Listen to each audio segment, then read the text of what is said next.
Companion Planting Guide. Companion planting is like building friendships among plants, where one supports the other in silent but powerful ways. Just as people thrive when surrounded by good company, plants also grow stronger when paired wisely. Some plants release natural chemicals that repel harmful insects, while others provide shade, improve soil, or attract pollinators that help neighboring crops. For example, planting basil near tomatoes not only protects them from pests but also enhances their flavor.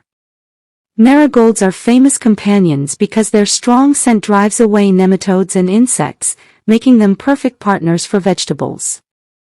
Beans fix nitrogen in the soil, enriching it for crops like corn or leafy greens.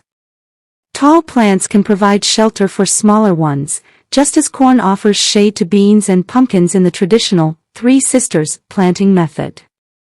Companion planting is not just about protection, it also maximizes space and creates balance in the garden. Instead of battling against nature, you create harmony, where every plant has a role and every corner is productive.